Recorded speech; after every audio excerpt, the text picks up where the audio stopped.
Hey everybody! In this video, we are going to talk about something called hybridization. Hybridization occurs when the valence orbitals of an atom fuse together during bonding in order to create a set of orbitals that have the same energy.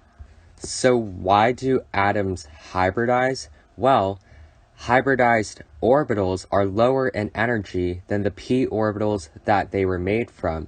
This usually counterbalances the energy increase needed to promote the s orbital to the hybridized orbital form. And remember, if things have lower energy, that correlates to stability. So in this example over here, this is the orbital diagram for carbon. So carbon has 4 valence electrons, and there's one over there. So as you can see in this picture, these 4 orbitals, the 2s orbital and the 3 2p orbitals, which I specified by saying 2px, 2py, and 2pz, since those are the specific names for these p orbitals. So these 4 orbitals will combine to form 4 sp3 orbitals. Notice how an sp3 orbital is created by mixing an s orbital and 3 p orbitals, and in the end you get 4 orbitals, just like you started with. So you had 4 orbitals at the beginning, now you have 4 orbitals after. So these 4 new orbitals have lower energy than the previous orbital diagram. Now, the second reason why atoms hybridize is because atoms need to fill their octets. So, notice how in the first image, you can only pair 2 electrons with these 2 electrons here, since you can only pair an electron with another electron, and since there is only 2 lonely electrons, you can only pair up with 2 other lonely electrons. But you know that carbon needs to form 4 bonds and not 2 bonds.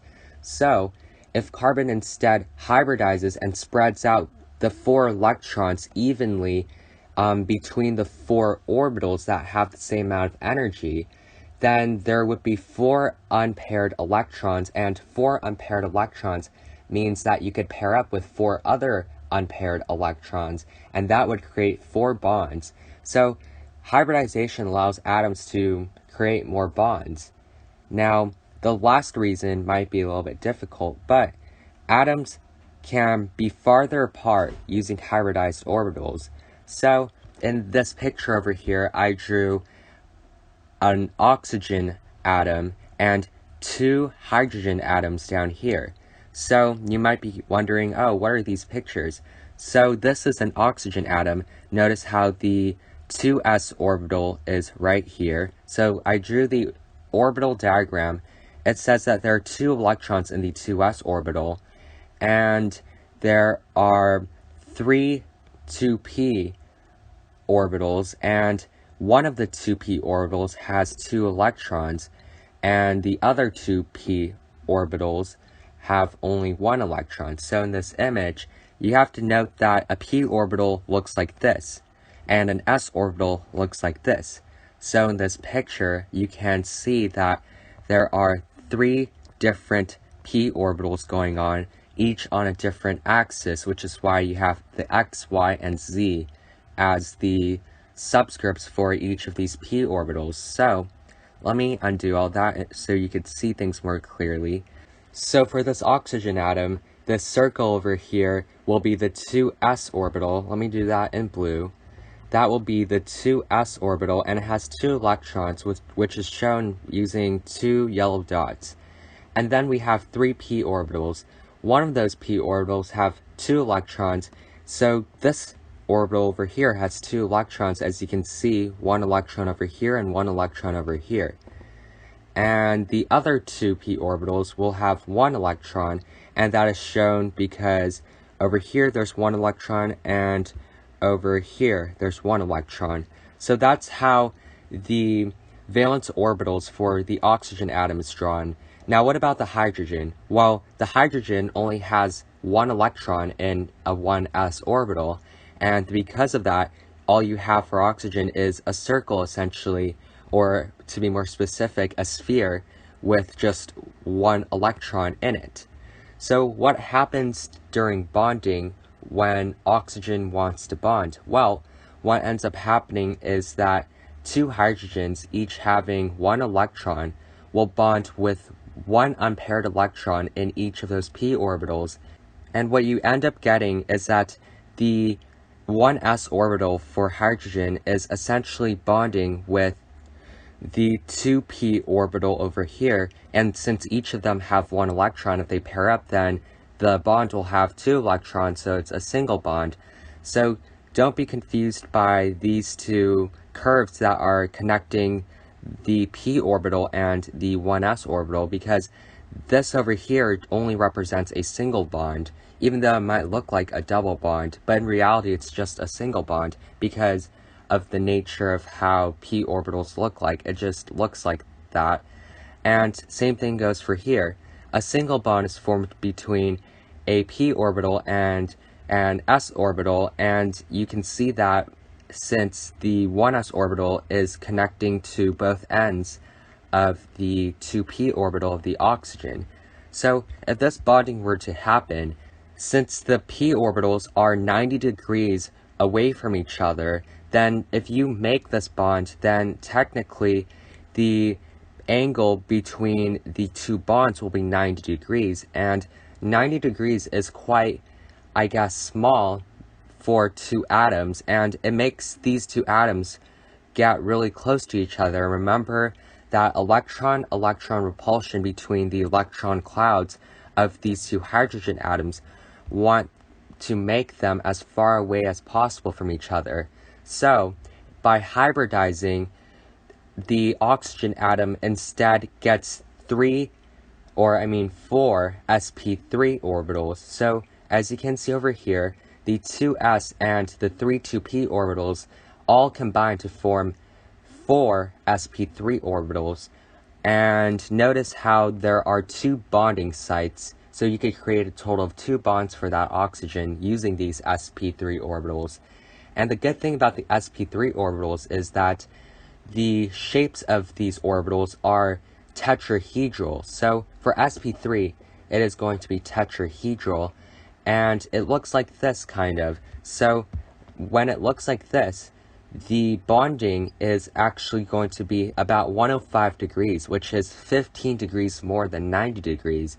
So because it is more spread apart, the angles is more wide. That means the atoms are further apart, and this decreases electron-electron repulsion. So all in all, by hybridizing, atoms can bond with other atoms and create a bond angle that is larger. So in other words, the atoms can be farther apart if they choose to have hybrid orbitals instead of regular orbitals.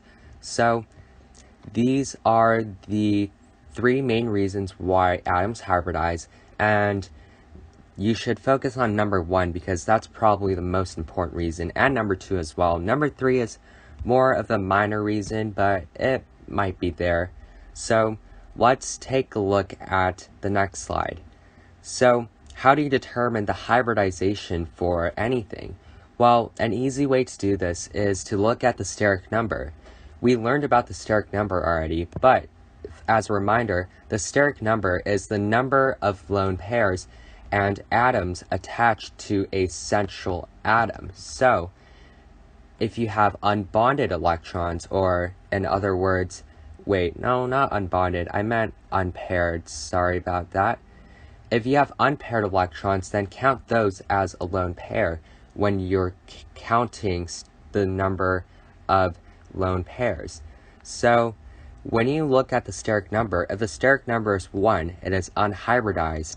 If it's 2, it will have an sp hybridization, which is made up of one s orbital and one p orbital. Now, if the steric number is 3, then it's sp2. If it's 4, then it's sp3. If it's 5, it's going to be sp3d. And if it's 6, it's going to be sp3d2. Now, you might be wondering why d orbitals are involved, since d orbitals are not part of the valence electrons that we usually consider. However, the outermost d orbitals can potentially act as valence orbitals, and in this case they can actually undergo hybridization with the s and p valence orbitals as well. So let's read this little note that I wrote. Atoms without d orbitals in the principal energy level belonging to the valence electrons cannot hybridize with d orbitals. So, for example, oxygen, which has its valence electrons in the 2s and 2p sublevels, these types of atoms, like oxygen, cannot have sp3d or sp3d2 hybridization since 2d electrons don't exist. And this is because 2d corresponds to the same principal energy level as the valence electrons for oxygen, and since 2d orbitals don't exist, then that means that oxygen cannot have this type of hybridization, since this hybridization requires it to mix things from the same energy level, and since 2d doesn't exist, then you can't mix 2d with any of these two. So that's why you can't have sp3d2. So on the other hand, sulfur, which has a valence electron configuration of, I think, 3s and 3p, I'm not going to put how many electrons because I'm just telling you the valence orbitals that these valence electrons are in. So sulfur can form sp3d and sp3d2 because 3d orbitals exist. So I should have said orbitals instead of electrons, since orbitals is a more specific term referring to the region where the electrons can be. So 3d orbitals exist, and because of that, 3d orbitals can mix with 3s and 3p orbitals to form, sp3d or even sp3d2. So this explains why sulfur can form 6 bonds and form an expanded octet while oxygen cannot. So, sulfur can have a steric number of 6, which means I could bond with at most 6 atoms, while oxygen can only go up to 4 since it doesn't have those d electrons. And I guess this makes sense. And this goes to show that atoms in period 3 or higher can form an expanded octet, while things in period 1 and 2 cannot. So this right here is an explanation for why expanded octets can only occur for atoms in period 3 or higher. So now that we know our rules to determine hybridization, let's take a look at some examples. So here we have methane, and before we start, let's note that H actually has no hybridization since it has only a 1s orbital, and it cannot mix with any other orbital to combine with the atom itself, since 1p and 1d orbitals actually don't exist. So therefore hydrogen can not hybridize since it can't combine with any other orbital in the same principal energy level. So we are going to concern ourselves with the hybridization of carbon.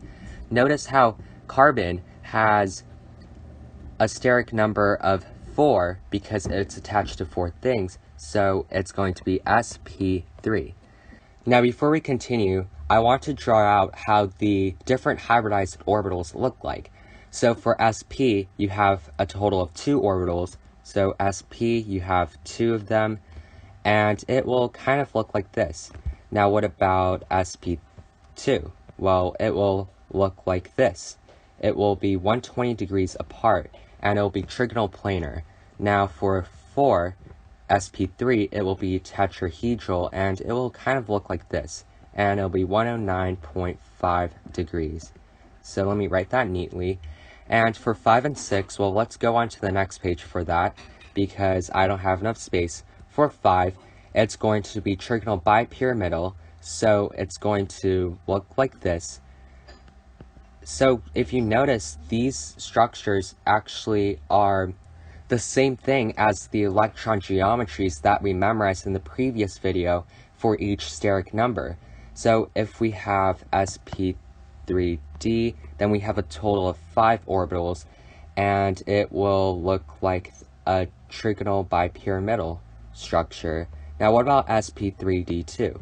Well, if you guessed it, this has to be octahedral. So an octahedral kind of looks like this, with a top and a bottom. And these are how the hybridized orbitals look like. So an sp will have 2 sp orbitals, sp2 will have 3 sp2 orbitals, sp3 will have 4 sp3 orbitals, and you get the trend, and it applies the same for these last two. So let's now hybridize the orbitals for carbon and make them all sp3, since sp3 is 1s and 3p orbitals. So we will have 4 sp3 orbitals, and each of them will have 1 electron since they are in the same energy level.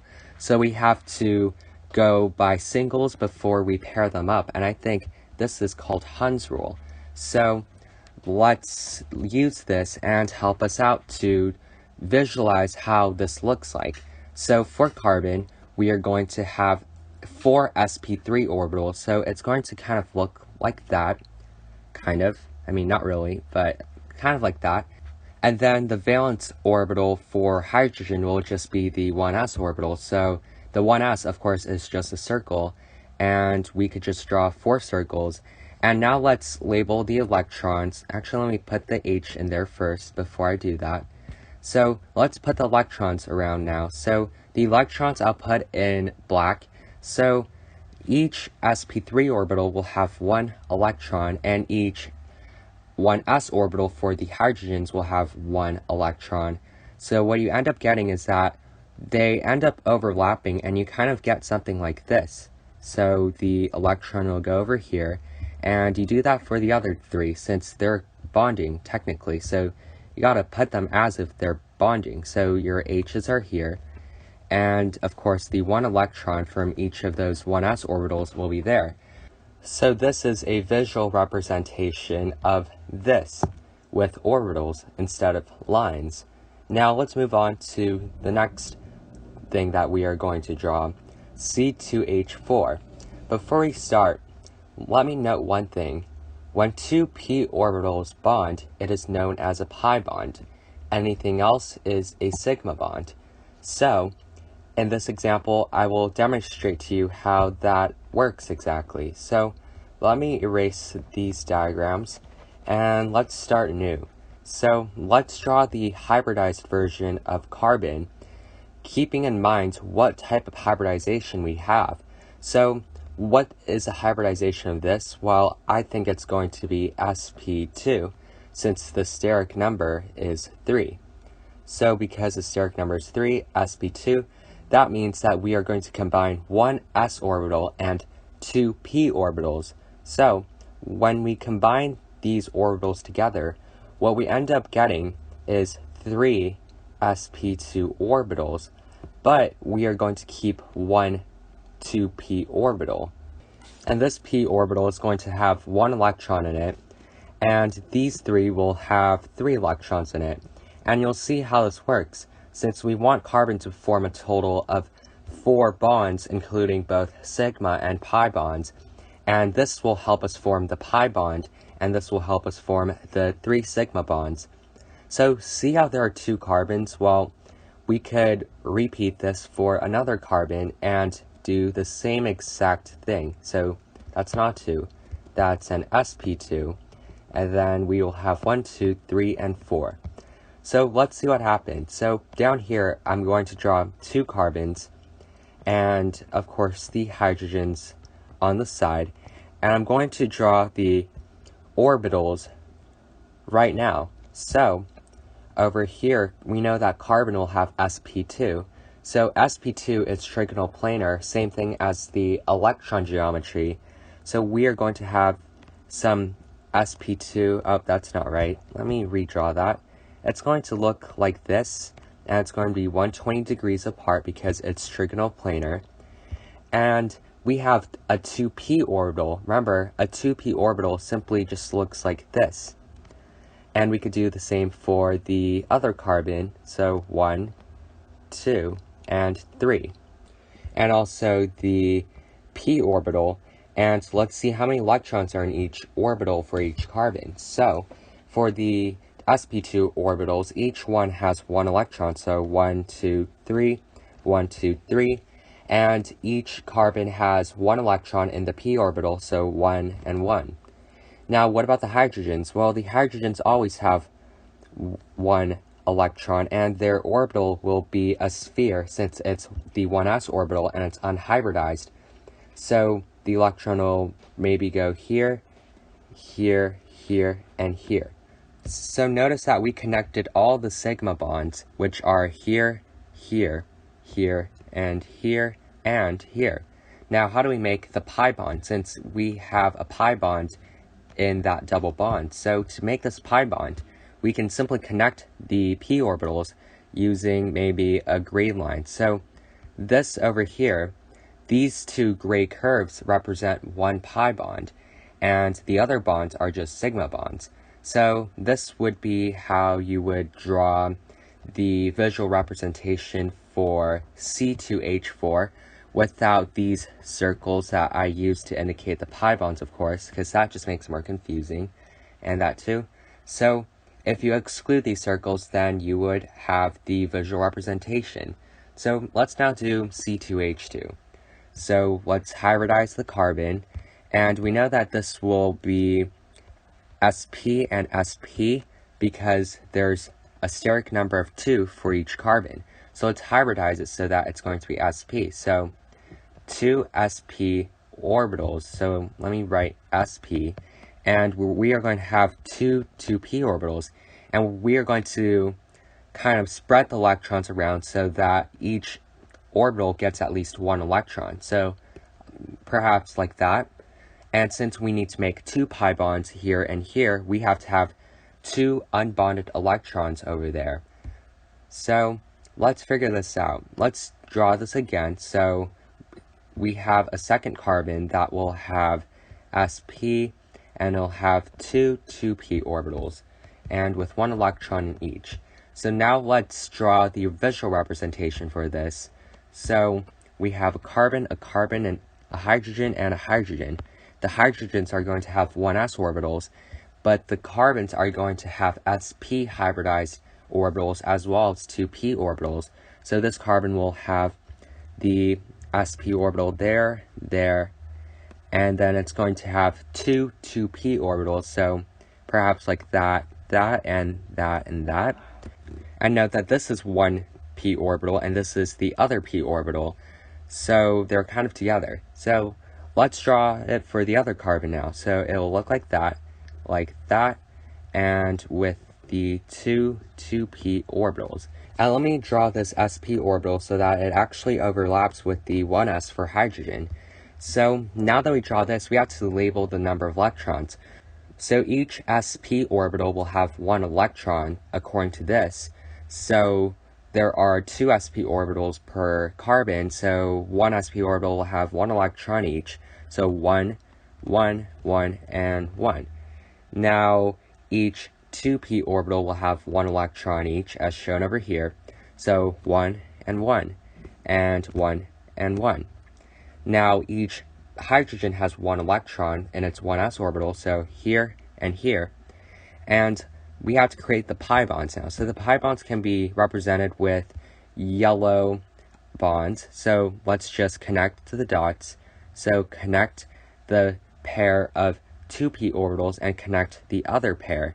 And remember, each pair of curves represents one pi bond. So over here, it's 2 pi bonds and 1 sigma in the middle. So let's move on and see what other questions are in store for us. So this will be a little bit more complicated, but let's hybridize each of these atoms. So it looks like our nitrogen will have sp2, and each of our oxygens, well, let's see what the oxygens are first of all. So this oxygen will actually be sp2, but these two oxygens will be sp3 and sp3. I simply just counted the steric numbers and corresponded it to the hybridization. So now let's draw the orbital diagrams for each of these. So since this nitrogen has a positive formal charge, that means that it lost an electron, so that means that we have to have 4 electrons and not 5. So now let's do the sp2 configuration by combining the orbitals that we need. So we will combine 1s and 2p, leaving 1p left over. So in the end, we will have 3 sp2 orbitals and 1 2p orbital, and that will have 1 electron. And to tell if this is 1 or 2 electrons, you can simply do this trick. So if it's a pi bond, you're going to have 1 electron. If there are lone pairs, then you are typically going to have 2. So just keep a note of that. And since there's a pi bond that's connected to the nitrogen, then there will be 1 electron in the 2p orbital. So now let's put the electrons in the other places. So we have 4 total, so we have to spread the other 3 in the sp2. Now let's do it for the sp2 hybridized oxygen. So this oxygen has 6 electrons, so we have to hybridize this carefully. So we have 3 sp2s and 1 2p. Now where do the electrons go exactly?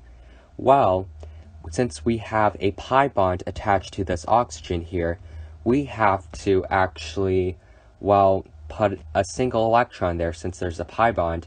And for the sp2, we will put the rest of the electrons there. So we have 5 left, so 1, 2, 3, 4, 5.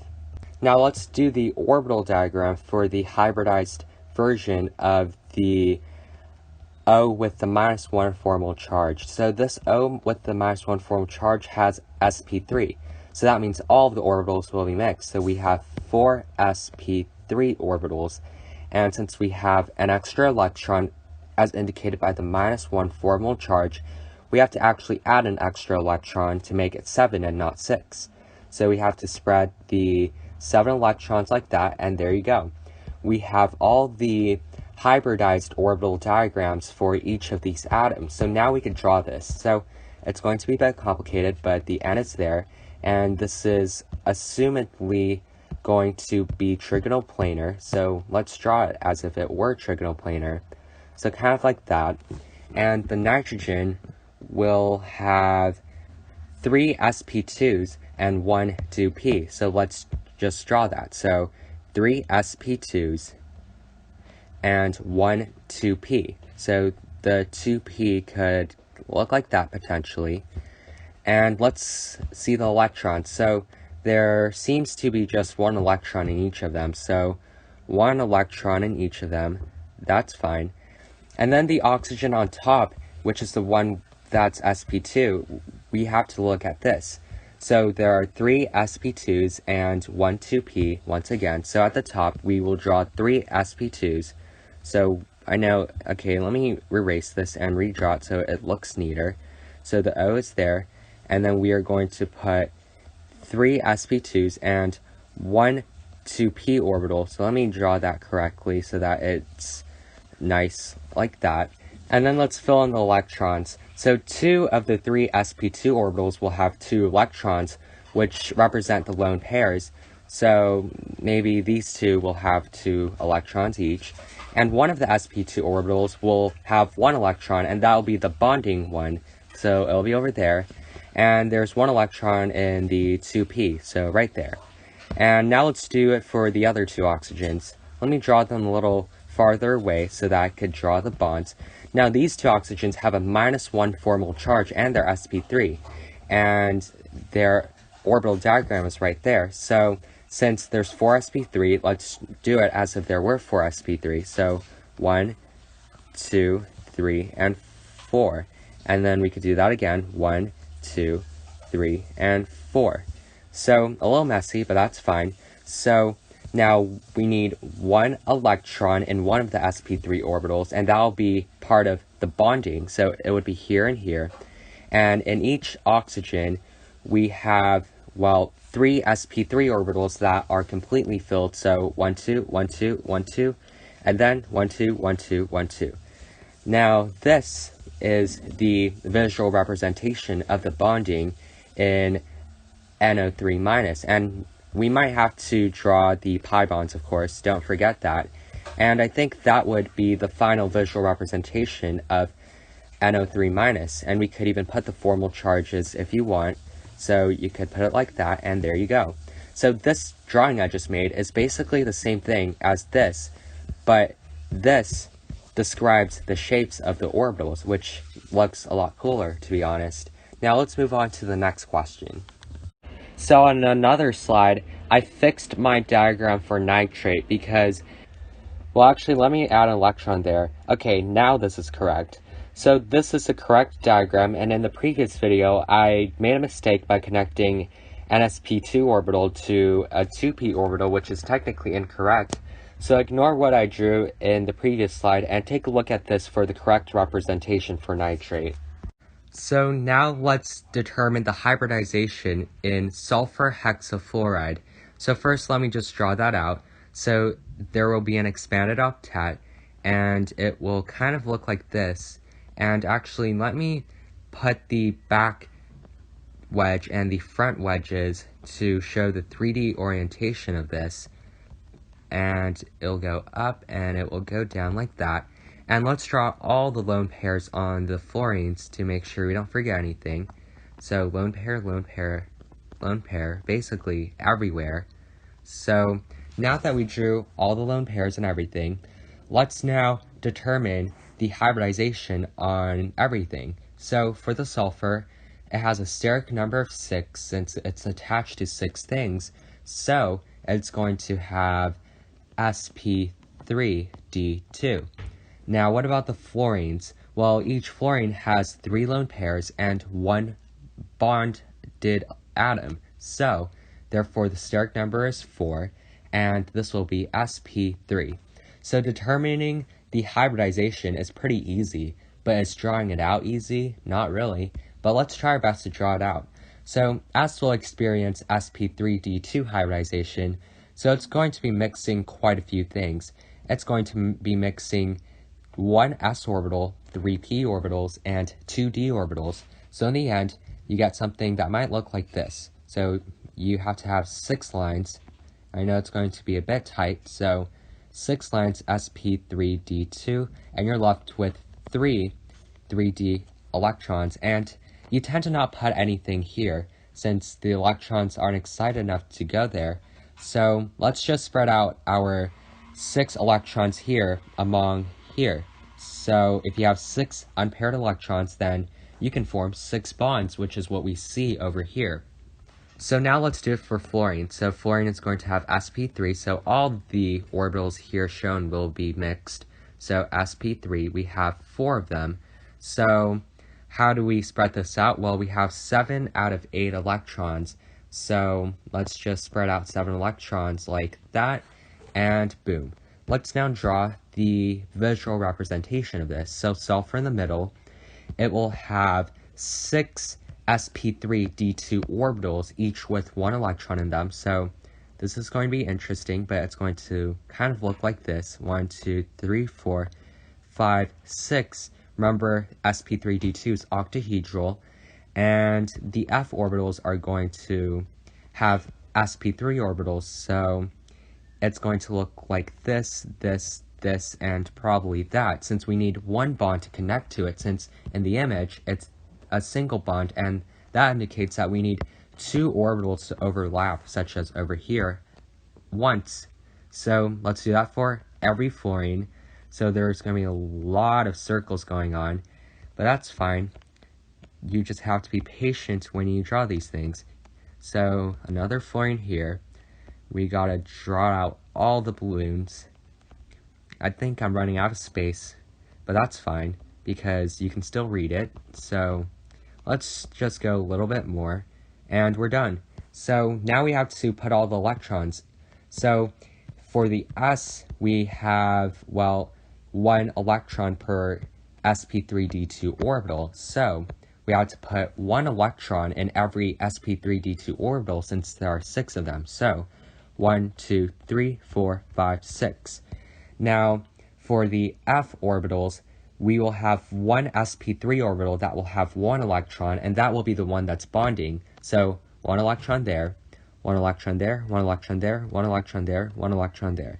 Did that make 6? No, I don't think so. I think we missed 1 over there. So, okay, now we have to put 2 electrons in the other sp3 orbitals, and these represent the lone pairs. So that's lone pair, and that's going to be the bonding electron. All right, so now let's put lone pairs everywhere. So 1, 2, 1, 2, 1, 2. And I'm just going to keep on doing this until I'm done. So it's going to take a while because there are so many electrons around. So almost done. And I think we're done. So this gigantic complicated diagram shows the visual representation for sulfur hexafluoride, which can be easily represented just by drawing the line structure like that. So more complicated, but it's nice to see the visual representation of hybridization sometimes. Now let's move on to BRF5. So same deal here, we are going to draw the Lewis structure. So Br, and the F5 is going to be bonded around the bromine. And we have to be a bit careful here because bromine has 7 valence electrons. So let's put 5 fluorines around it. And we know that this is going to have a certain shape, but we don't know what shape it's going to have yet. So let's put the 5 fluorines around, and there's going to be a lone pair there. So we have to think about this for a second. What kind of shape is this? I think this is going to be a square pyramid because we have 5 bonds and 1 lone pair. So if we imagine this, we have to kind of redraw this to make it look like a square pyramid. So the square pyramid will have 2 fluorines in the front to make the square that makes the base of the square pyramid, and then we're going to have 1 fluorine sticking up, and down we are going to have a lone pair like that, or we could just draw it simply like that. So now that we think about this, we have to be a little bit careful about our hybridizations. So what's a hybridization on bromine? Well, it's actually going to be sp3d2. And each fluorine is going to be, oh, we forgot to put the lone pairs. Gotta put that. So lone pairs on each of the fluorines. I know this is a little bit excessive, but you know, it's fine.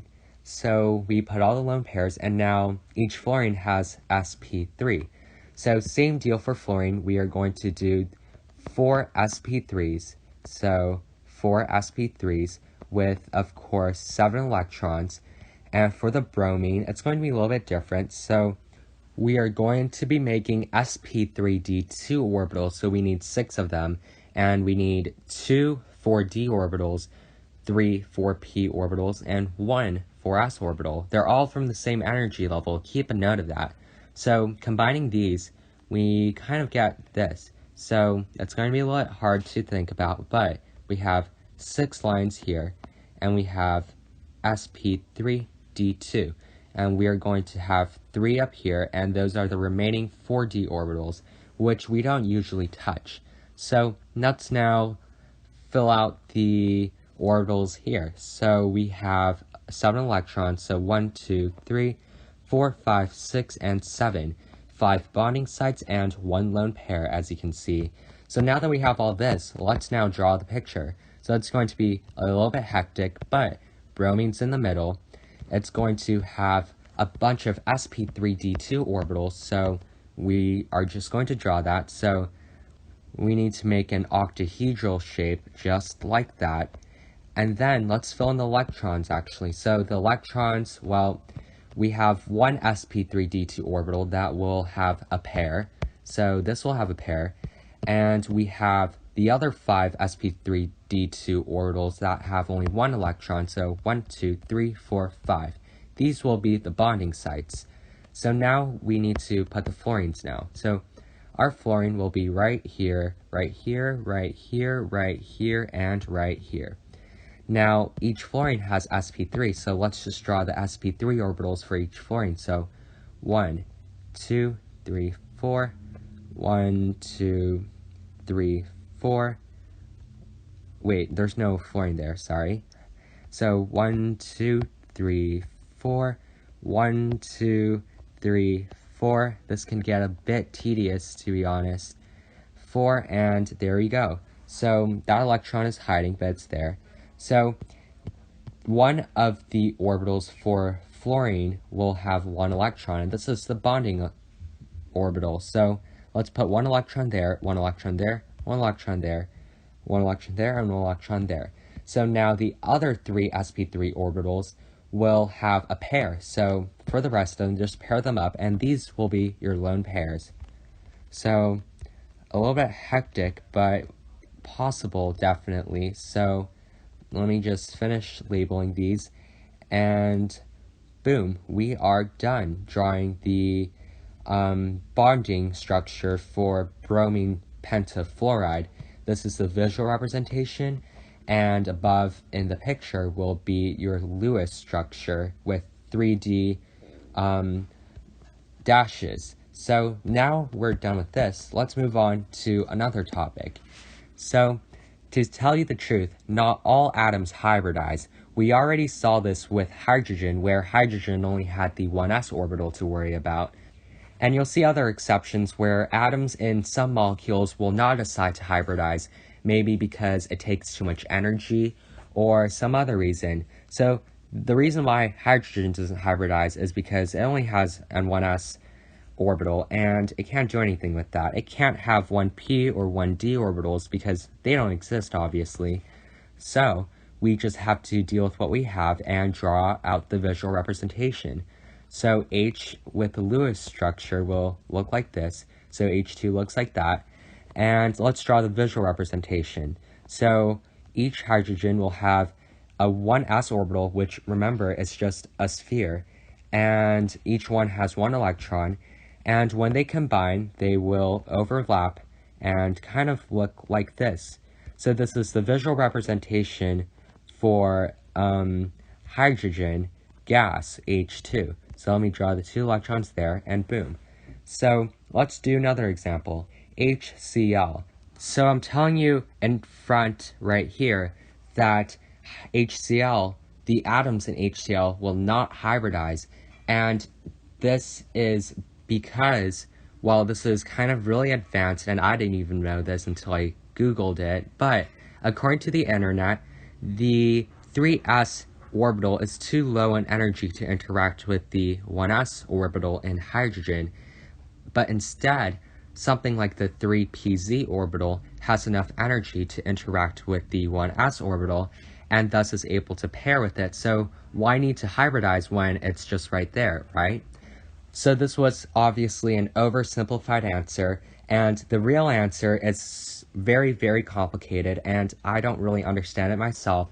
So you can look into it if you want, but for the purposes in this video, I am not going to talk about that any further. And in general, you can tell that determining whether atoms in a molecule will hybridize or not is a complicated topic, and it's very, very complicated, and I don't really understand it.